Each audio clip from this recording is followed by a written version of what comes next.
दोस्तों नमस्कार, मैं शैलेंद्र प्रजापति चंदन वर्ड क्लास में आप लोगों का स्वागत। इसके पहले वाले क्लास में हम लोग कुछ बहुविकल्पी क्वेश्चनों को किए हैं राजन सीरीज की, और उसी श्रृंखला के अंतर्गत यह क्वेश्चन हम लेकर आए हैं। तो बिना विलंब किए हुए हम लोग क्वेश्चन देखते हैं। पहला क्वेश्चन इसमें है कि अजमेर में किस सूफी संत की दरगाह है। इसमें आप देखेंगे विकल्प दिया गया है ख्वाजा निजामुद्दीन औलिया, ख्वाजा मोइनुद्दीन चिश्ती, अगला कुतुबुद्दीन बख्तियार काकी, और अंतिम है ख्वाजा सलीम चिश्ती। तो यह पूछा जा रहा है आपसे कि किस सूफी संत की दरगाह जो अजमेर में है। अब देखेंगे ख्वाजा निजामुद्दीन औलिया की जो दरगाह है यह दिल्ली में है। इनकी जो दरगाह है दिल्ली में है। दिल्ली में आप देखेंगे कुतुबुद्दीन बख्तियार काकी, इनकी भी जो दरगाह है वह भी दिल्ली में है। दिल्ली में इनकी भी है। देखेंगे ख्वाजा मोइनुद्दीन चिश्ती की जो दरगाह आप देखेंगे, या ख्वाजा सलीम चिश्ती की दरगाह देखा जाएगा तो फतेहपुर सीकरी, फतेहपुर सीकरी। और मुगल सम्राट अकबर को इन्हीं के आशीर्वाद से पुत्र रत्न की प्राप्त हुई थी, जिसका नाम इन्हीं के नाम पे रखा गया सलीम, और बाद में वह इतिहास में जहांगीर के नाम से प्रसिद्ध हुआ था। और जो ख्वाजा मोइनुद्दीन चिश्ती हैं इनकी दरगाह है अजमेर। तो इसमें जो आपका सही उत्तर होगा वह है अजमेर। अगला क्वेश्चन है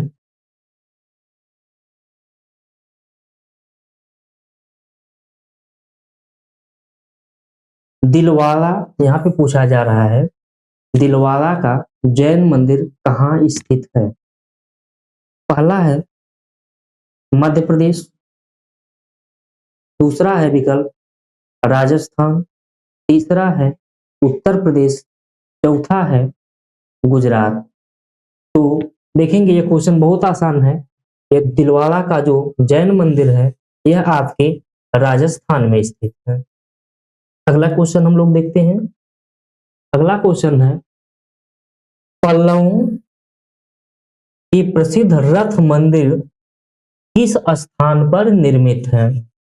इसमें पहला विकल्प है काची, दूसरा है बेगी, तीसरा है महाबलीपुरम, चौथा है तंजौर। अब यहाँ पे देखेंगे तो ये दक्षिण भारत के चारों शहर हैं, और इनमें से पूछा जा रहा है कि जो पल्लव शासक थे उनके द्वारा जो मंदिर बनवाया गया था वह मंदिर किस स्थान पर स्थित है। तो देखा जाएगा यहाँ पर जो आपका काची है, तो काची आप देखेंगे पल्लवों की राजधानी थी, यह राजधानी थी पल्लवों की। आप देखेंगे बेगी जो था यह चालुक्यों की राजधानी थी, चालुक्य वंश की राजधानी, चालुक्य वंश की राजधानी यह थी। तंजौर आप देखेंगे यह चोलों की राजधानी थी, चोल वंश की, चोल की राजधानी थी,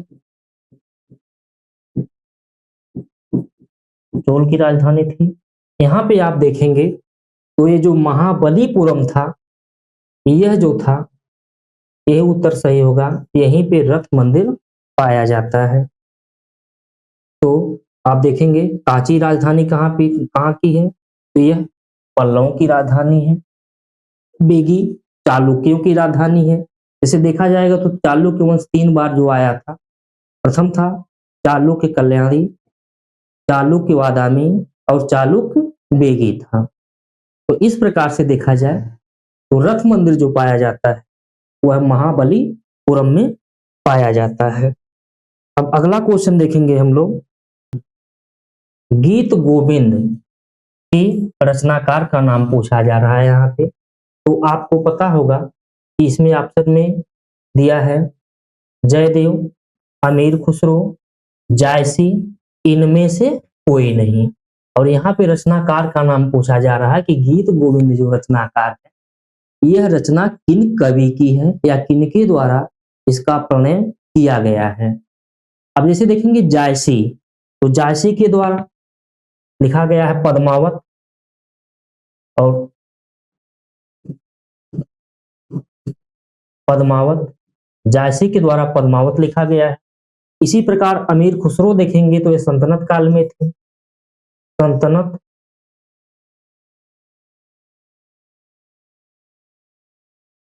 ये सल्तनत काल में थे, सल्तनत काल में। और यहाँ पे देखेंगे जयदेव जो थे, इन्हीं के द्वारा लिखा गया है गीत गोविंद। अगले क्वेश्चन पे हम लोग चलते हैं। अगला क्वेश्चन है कि कलिंग युद्ध के बाद अशोक ने घोषणा की थी, कह रहा है कि जो सम्राट मौर्य सम्राट अशोक के समय में एक कलिंग युद्ध हुआ था, और इस युद्ध के बाद सम्राट अशोक ने किस चीज की घोषणा की थी। तो पहला है भेरी घोष, दूसरा है धर्म घोष, तीसरा है भेरी घोष तथा धर्म घोष दोनों, इनमें से कोई नहीं। तो आप हम सबको पता है कि ये जो सम्राट अशोक था, कलिंग युद्ध में बहुत सारे व्यक्ति मारे गए थे, बहुत से बच्चे और महिलाएं अनाथ हो गई थी। और इस युद्ध से दुखित होकर सम्राट अशोक ने बौद्ध धर्म में दीक्षित हुआ, और बौद्ध धर्म में दीक्षित होने के बाद उन्होंने कहा कि अब हम कभी युद्ध ना करके बल्कि भेरी घोष को त्याग के धर्म घोष को या धम्म घोष को अपनाएंगे। तो यहाँ पे जो उत्तर सही होगा वह उत्तर सही होगा आपका बी। इन्होंने धर्म घोष को अपनाया, इसी को कहा जाता है धम्म घोष, धम्म घोष। तो सम्राट अशोक ने कलिंग युद्ध के बाद धम्म घोष की घोषणा की थी। अगला क्वेश्चन है अधोलिखित में से कौन गुप्तकालीन, यहाँ पे पूछा जा रहा है कि जो विकल्प दिए हैं इनमें से कौन गुप्तकालीन स्वर्ण मुद्रा नहीं है, इसमें कहा जा रहा है। और यहाँ पे विकल्प दिया गया है, पहला है कौड़ी, दूसरा है निष्क, तीसरा है दीनार, चौथा है पर्ण। यह पर्ण होना चाहिए, पर्ण, चौथा जो है पर्ण। अब आपसे पूछा जा रहा है कि कौन सी मुद्रा है जो गुप्त कालीन में सोने की सिक्का नहीं थी या सोने के द्वारा निर्मित नहीं थी। तो देखेंगे हम लोग कि जो कौड़ी है, तो कौड़ी आप देखेंगे यह एक जीव का, समुद्री जीव का अवशेष होता है। कौड़ी जो है समुद्री जीव की अवशेष है। अब यहाँ पे देखेंगे पर्ण जो है, तो पर्ण आप देखेंगे यह चांदी का सिक्का है, पर्ण चांदी का सिक्का है, चांदी का सिक्का। अब देखेंगे निष्क, तो ये निष्क देखेंगे यह सोने का है, सोने का सिक्का, सोने का सिक्का या आभूषण, आभूषण। और यह देखेंगे चलता है वैदिक काल में, इसका काल पूछा जाए तो वैदिक काल, वैदिक काल। अब इसके बाद आपसे कह रहा है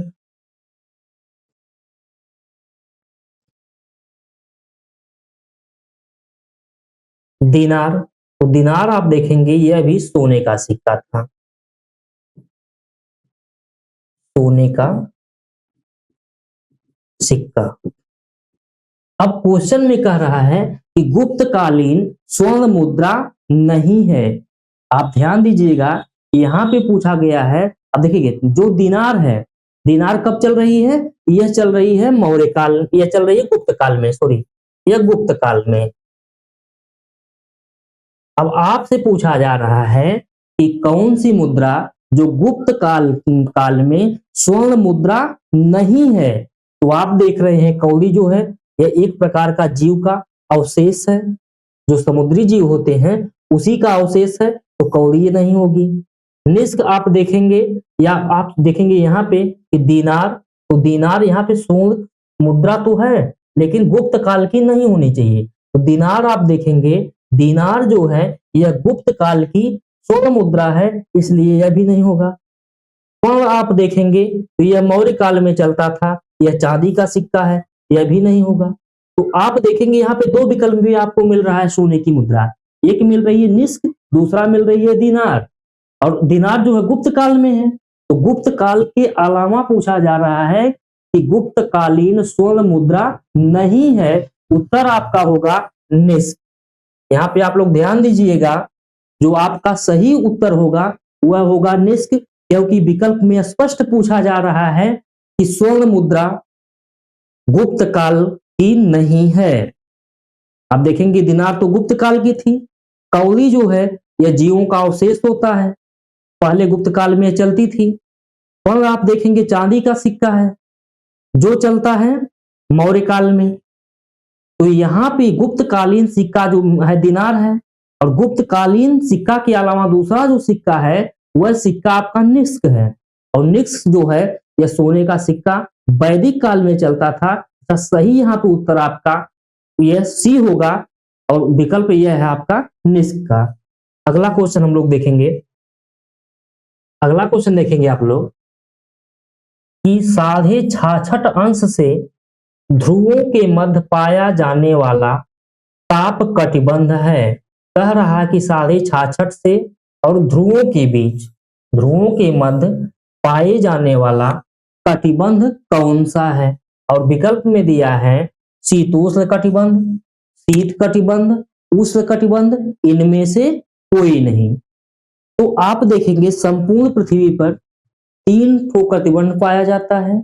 अब जैसे मान लीजिए यह आपकी पृथ्वी है, अब मान लीजिए कि यह आपकी पृथ्वी है, और भूमध्य रेखा जो होती है यह आपकी 0 अंश रेखा है।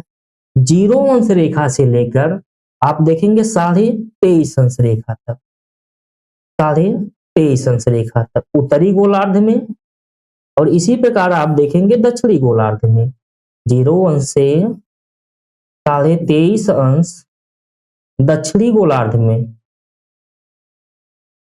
दक्षिणी गोलार्ध में, उत्तरी गोलार्ध में और दक्षिणी गोलार्ध में। अब आगे आप देखेंगे तो 66.5 अंश, 66.5 अंश ये उत्तर हो जाएगा, और यहाँ पे आप देखेंगे 66.5 अंश दक्षिण हो जाएगा। अब इसके बाद आप देखेंगे यह जो आपका ध्रुव है इधर भी ध्रुव होगा, तो आप देखेंगे कि 0 अंश से 23.5 अंश यह वाला जो क्षेत्र है इसे बोला जाता है उष्ण कटिबंध, उष्ण कटिबंध, क्योंकि सूर्य जो है कर्क रेखा और मकर रेखा के बीच में चमकता है, इसलिए यहाँ पर वर्ष पर्यंत जो सूर्य की किरणें सीधी पड़ती हैं, और यहाँ पे सूर्य प्रकाश अधिक मिलने के कारण यहाँ पे उष्ण कटिबंध पाया जाता है। अब आगे देखेंगे कि 23.5 से 66.5 अंश यहाँ पे जो पाया जाता है कटिबंध वह शीतोष्ण कटिबंध है। यहाँ पे शीतोष्ण, शीतोष्ण कटिबंध, क्योंकि अब जैसे मान के चलिए आप लोग जिस समय उत्तरी गोलार्ध में कर्क रेखा पर, इस रेखा पर कर्क रेखा पर सूर्य रहेगा, तो उस समय जो 23.5 अंश के ऊपर आप देखेंगे शीतोष्ण कटिबंध वाले क्षेत्रों में भी गर्मी अधिक मिलेगी। तो यहाँ पे आप देखेंगे कुछ समय मौसम ठंडा रहता है और कुछ समय मौसम गर्म रहता है, तो इस स्थिति को शीतोष्ण कटिबंध कहा जाता है। और सबसे ऊपर देखेंगे जो है वह है शीत कटिबंध। आप देखेंगे 66.5 अंश से लेकर ध्रुवों तक, दोनों गोलार्धों में 66.5 अंश से लेकर ध्रुवों तक जो कटिबंध पाया जाता है वह है, आप देखेंगे वह कटिबंध आपका है शीत कटिबंध। अब आप देखेंगे यह तो उष्ण हो गया। अब आपसे क्वेश्चन क्या कह रहा है कि 66.5 से ध्रुवों के मध्य आप देखेंगे साढ़े छाछठ यह है और ध्रुव यह है, तो इसके मध्य पाया जाने वाला ताप कटिबंध होगा। तो आप स्पष्ट देखिए कि इसके मध्य पाए जाने वाला जो कटिबंध है वह आपका शीत कटिबंध है। अतः उत्तर बी शीत कटिबंध होगा। हाँ, अगला क्वेश्चन है, भारतीय संविधान में सूचियां हैं। आपसे पूछा जा रहा है कि जो भारत का संविधान है इसमें सूचियां कितनी प्रकार की हैं। तो इसमें देखेंगे 1, बा में 2, सा में 3 और चौथे विकल्प में 4। आपको बताना है कि भारतीय संविधान में सूचियों की संख्या कुल कितनी है। तो अब देखिएगा, तो भारतीय संविधान में सूचियों की जो संख्या है यह संख्या 3 है। पहला जो है आप देखेंगे संघ सूची, संघ सूची,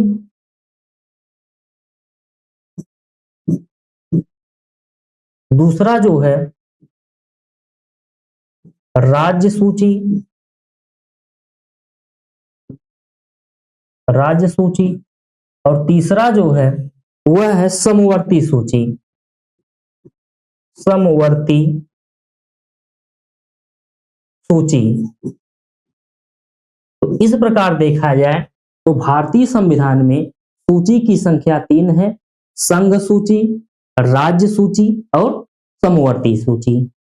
अगला क्वेश्चन हम लोग देखेंगे, भारतीय कह रहा कि अर्थव्यवस्था में पूंजी का बाजार कौन बनाता है। यहाँ पे पूंजी की बाजार की बात हो रही है कि किसके द्वारा पूंजी बाजार का निर्माण किया जाता है। इसमें देखेंगे आप उपभोक्ता, शेयर, स्टॉक एक्सचेंज और जो चौथा है वह है बैंक। तो पूंजी अर्थव्यवस्था में पूंजी का बाजार जो बनाता है वह है शेयर। शेयर के द्वारा अर्थव्यवस्था में पूंजी को बनाया जाता है। अगला क्वेश्चन है कि अपन मूल्य मापक का कार्य मुद्रा का है। इसमें कह रहा है कि मूल्य मुद्रा का मेन कार्य क्या है, मुद्रा कौन सी कार्य करती है। इसमें दिया विकल्प आ में दिया है सहायक कार्य है, बा में अन्य कार्य है, सा में प्रमुख कार्य है, दा में आकस्मिक कार्य है। तो आप देखेंगे मुद्रा का जो कार्य है मूल्य मापन में यह प्रमुख कार्य है।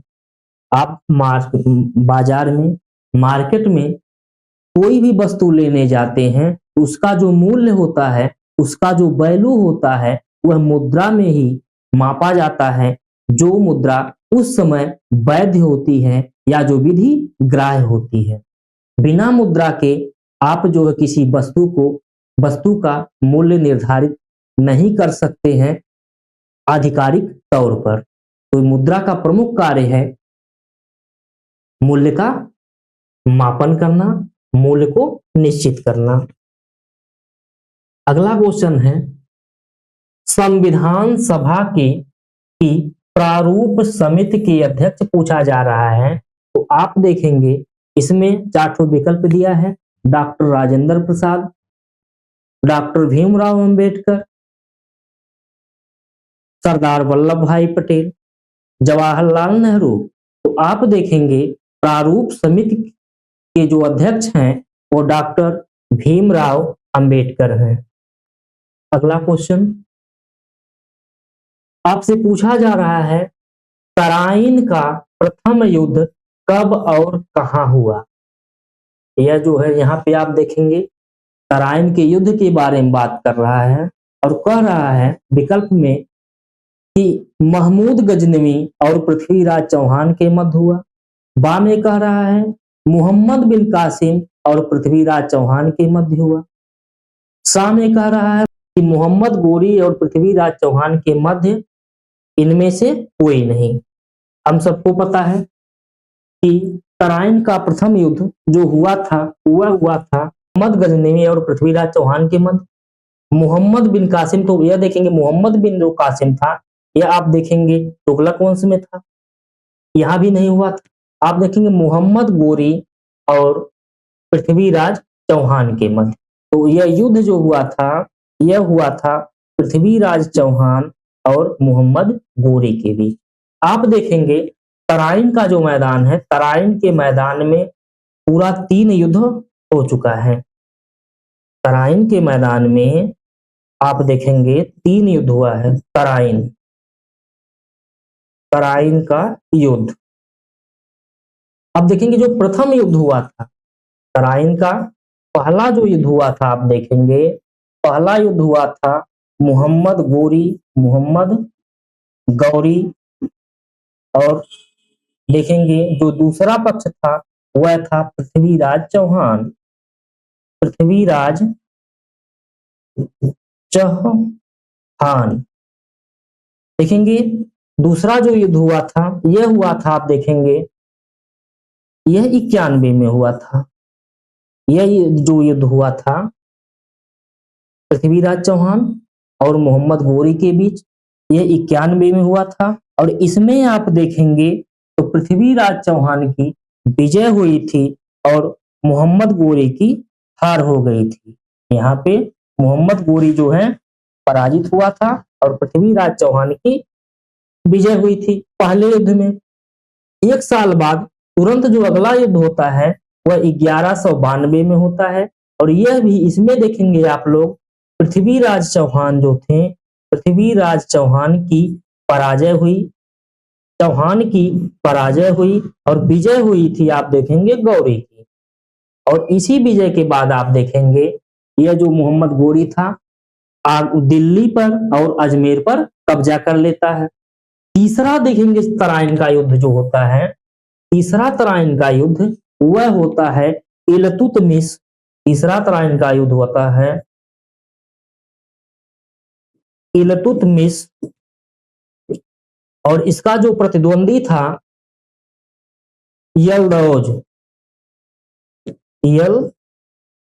के बीच होता है। और इसमें आप देखेंगे यलदौज हार जाता है और यह जो है विजयी होता है, विजय इल्तुतमिश को मिलती है। तो इस प्रकार से देखा जाए पूरे इतिहास में तराइन में 3 युद्ध हुए थे। पहला युद्ध होता है मोहम्मद गोरी और पृथ्वीराज चौहान के मध्य, जिसमें पृथ्वीराज चौहान की विजय होती है। दूसरा युद्ध होता है तराइन का, जिसमें पृथ्वीराज चौहान हार जाते हैं और गोरी की विजय होती है।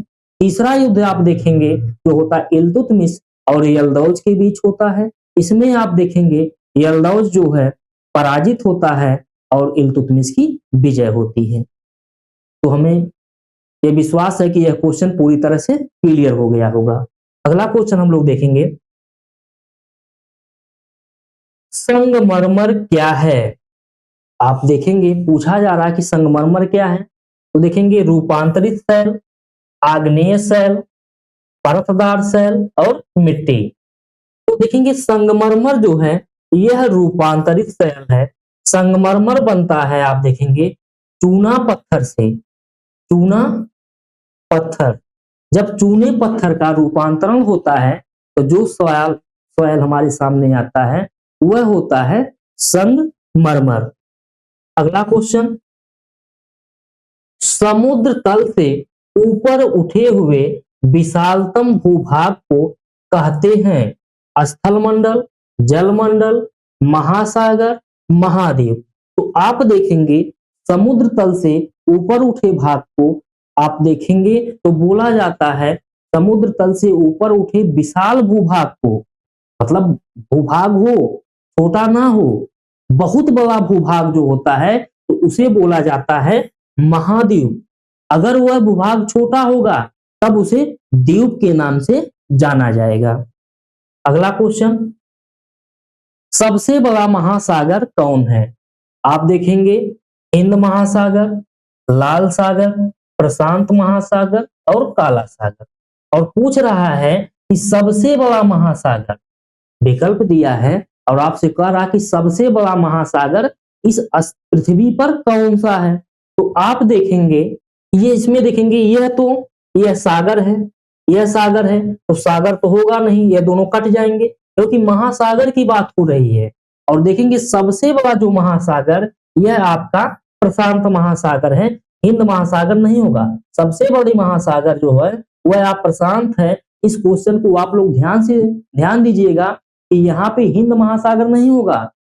सबसे बड़ा महासागर जो वर्तमान में है वो आपका प्रशांत महासागर है।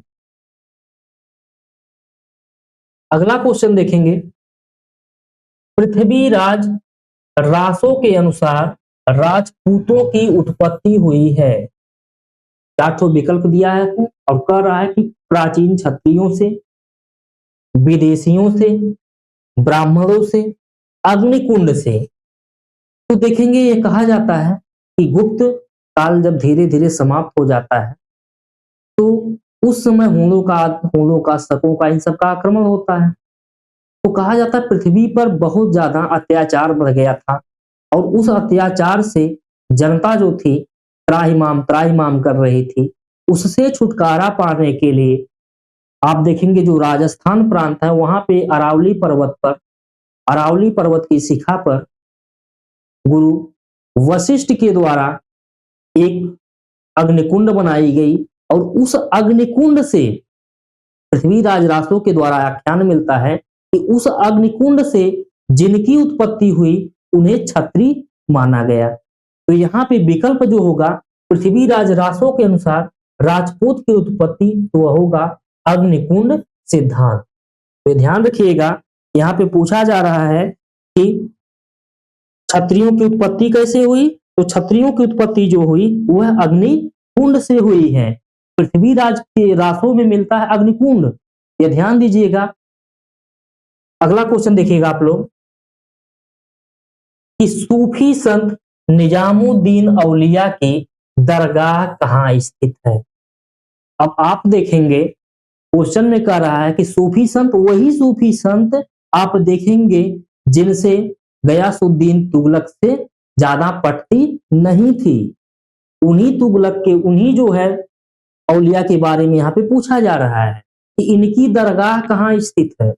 आप देखेंगे विकल्प में आगरा में, कानपुर में, लखनऊ में, दिल्ली में। तो देखेंगे निजामुद्दीन औलिया की जो दरगाह है वह दिल्ली में है, दिल्ली में इनकी दरगाह स्थित है। अगला क्वेश्चन देखेंगे आप, पल्लवों के प्रसिद्ध बंदरगाह का नाम आपसे पूछा जा रहा है कि जो पल्लव हैं, पल्लव के प्रसिद्ध बंदरगाह का नाम बताइए आप। अब इसमें देखेंगे आप लोग विकल्प दिया है महाबलीपुरम, बेगी, कांची, तंजौर। तो देखेंगे पल्लव काल में जो प्रसिद्ध बंदरगाह था यह था आप देखेंगे महाबलीपुरम। महाबलीपुरम जो है पल्लव काल का प्रसिद्ध बंदरगाह था। जबकि आगे क्वेश्चन में आपको बता दिए हैं कि कांची क्या है, बेगी क्या है, चालुक्य क्या है, तो इस पे तो चर्चा हो ही चुकी है। तो आप ध्यान दीजिएगा कि पल्लवों का प्रसिद्ध बंदरगाह जो था वह महाबलीपुरम था। अगला क्वेश्चन देखेंगे, सल्तनत काल में प्रांत को कहा जाता था। सल्तनत काल देखेंगे दिल्ली का जो शासन था, जैसे आप देखेंगे गुलाम वंश से सल्तनत काल किसको कहा जाता है, तो देखेंगे गुलाम वंश से।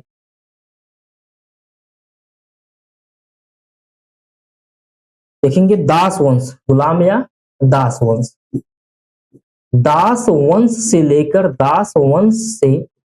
लेकर लोधी वंश तक के काल को सल्तनत काल कहा जाता है। सल्तनत काल कहा जाता है। अब आपसे पूछ रहा है कि यह जो प्रांत होते थे सल्तनत काल में इसको किस नाम से पुकारा जाता था, जाना जाता था। तो आप देखेंगे सल्तनत काल में प्रांतों को राज्य कहा जाता था, परगना कहा जाता था, इक्ता कहा जाता था या सिख कहा जाता था। तो आप देखेंगे इस समय में प्रांतों को इक्ता कहा जाता था और इक्ता सबसे पहले प्रारंभ करने वाला या इक्ता देने वाला जो शासक था वह था इल्तुतमिश।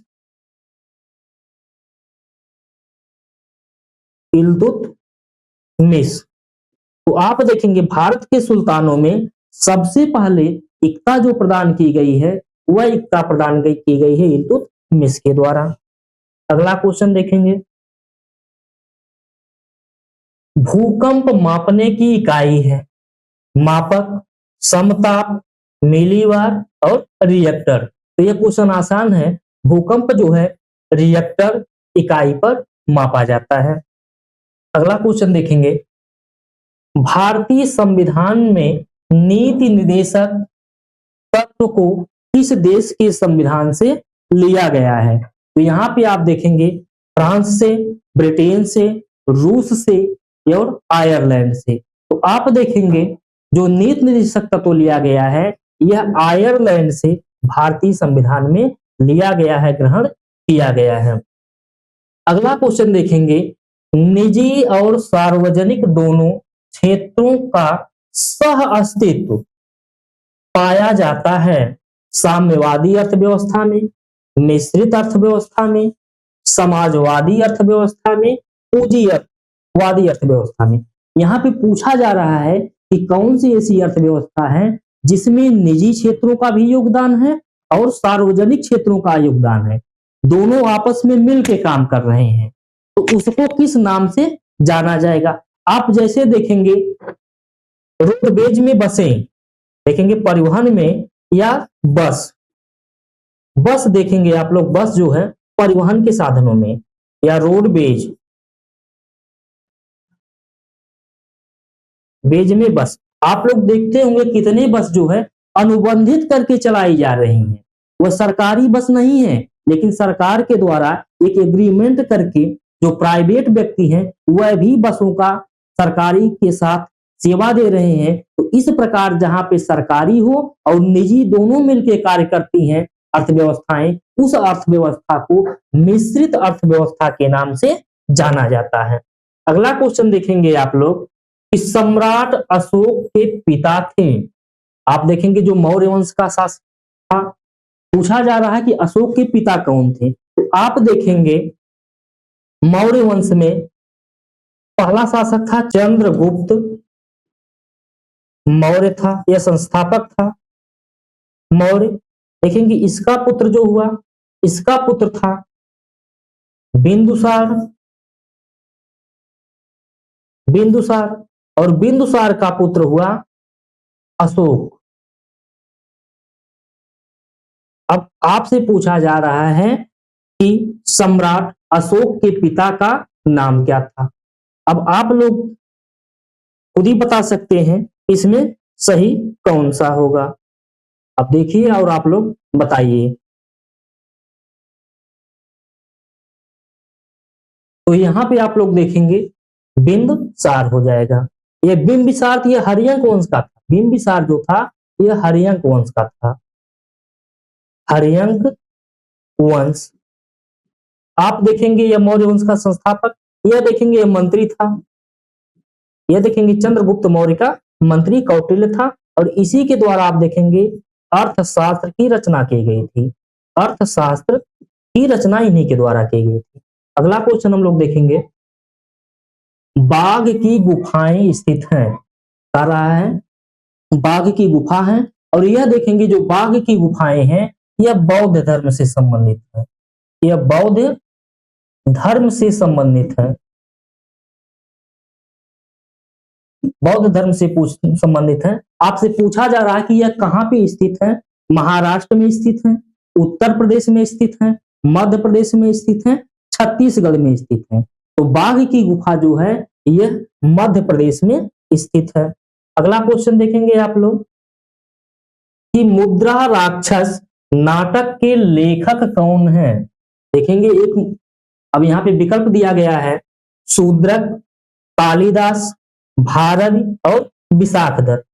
तो देखेंगे मुद्रा राक्षस जो रचना है यह विशाखदत्त की है। इनकी एक रचना और है देवी चंद्र गुप्तम, देवी चंद्र गुप्तम। तो एक रचना यह है, एक रचना इनकी यह है। इस प्रकार दो रचना इनकी है। अगला क्वेश्चन चलेंगे, देखेंगे गुप्त काल की भाषा थी। आपसे पूछा जा रहा है गुप्त काल में कौन सी भाषा चलती थी। पाली भाषा, हिंदी भाषा, प्राकृत भाषा और संस्कृत भाषा। तो देखेंगे गुप्त काल की जो भाषा थी वह थी संस्कृत भाषा। अगला क्वेश्चन देखेंगे, सल्तनत काल में सैनिकों को नगद वेतन देने की प्रणाली अपनाई। मतलब इसके पहले देखेंगे आप लोग सैनिकों को जागीरें दी जाती थी, वेतन के बदले उनको भूमि दी जाती थी, नगद वेतन नहीं दिया जाता था। अब कह रहा कि किसके द्वारा सबसे पहले नगद वेतन प्रारंभ किया गया। तो आपको विकल्प में देखिएगा, इल्तुतमिश है, रजिया है, निसरुद्दीन महमूद हैं और अलाउद्दीन खिलजी हैं। तो आप लोग जानते हैं जो शासक नगद मुद्रा नगद वेतन दिया था वह बाजार नियंत्रण के लिए भी जाना जाता है और वह आपका है अलाउद्दीन खिलजी। इसी के द्वारा देखेंगे बाजार नियंत्रण लाया गया, बाजार नियंत्रण, बाजार नियंत्रण। अगला क्वेश्चन देखेंगे हम लोग, संविधान लागू किया गया था सन 1986 में, सन 1949 में, सन 1950 में, सन 1948 में। तो हम सभी लोग जानते हैं कि संविधान जो है 26 जनवरी 1950 में लागू किया गया। भारतीय संविधान 26 जनवरी 1950 में यह जो है लागू कर दिया गया। अगला क्वेश्चन हम लोग देखेंगे कि सेल्यूकस तथा चंद्रगुप्त मौर्य के बीच युद्ध हुआ था। यहां पे देखेंगे 326 ईसा पूर्व में। यह करा कि युद्ध कब हुआ था, चंद्रगुप्त मौर्य और सेल्यूकस के बीच में। तो 326 ईसा पूर्व, 321 ईसा पूर्व, 300 देखेंगे 22 ईसा पूर्व और 305 ईसा पूर्व। तो ध्यान रखिएगा 305 ईसा पूर्व और 303 ईसा पूर्व में जो है इन दोनों के बीच युद्ध हुआ था। तो यहाँ पे सही उत्तर हो जाएगा 305 ईसा पूर्व। अगला क्वेश्चन देखेंगे आप लोग,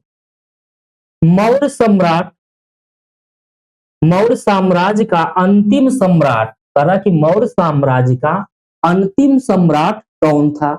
इसमें देखिए अशोक है, दूसरा कुलाल है, तीसरा बृहदर्थ है और चौथा पुष्यमित्र शुंग है। तो आप जानते हैं कि जो मौर्य वंश का अंतिम सम्राट था वह था बृहदर्थ। मौर्य वंश का अंतिम सम्राट बृहदर्थ था और इसका सेनापति, बृहदर्थ की जो सेनापति, इसका सेनापति था पुष्यमित्र शुंग, पुष्यमित्र शुंग। और इसी के द्वारा आप देखेंगे बृहदर्थ की हत्या कर दी गई थी। मतलब यह अंतिम सम्राट था और यह जो था पुष्यमित्र शुंग के द्वारा इसकी हत्या करके मौर्य वंश का नाश कर दिया गया, एक प्रकार से विनाश कर दिया गया। अगला क्वेश्चन देखेंगे, गुप्त संवत का प्रारंभ वर्ष है। यहाँ पे कहा जा रहा है कि चंद्रगुप्त जो गुप्त वंश का शासक था, चंद्रगुप्त के द्वारा एक संवत चलाया गया, एक कैलेंडर प्रस्तुत किया गया और उस कैलेंडर को कहा गया गुप्त संवत। तो आपसे पूछा जा रहा है कि यह गुप्त संवत कब प्रारंभ किया गया। विकल्प है 319 ईस्वी, 375 ईस्वी, 380 ईस्वी, 335 ईस्वी। अब आप इसमें से बताइएगा कि कौन सा यहाँ पे सही है। तो आप लोग देखेंगे 319 और 320 में, 320 में ईस्वी में एक संवत चलाया गया जिसे कहा जाता है गुप्त संवत। तो यहाँ पे आके हमारी इस क्वेश्चन की श्रृंखला पूरी हुई और हम लोग मिलते हैं, कल मिलेंगे इसी समय अगले वीडियो में। जय हिंद।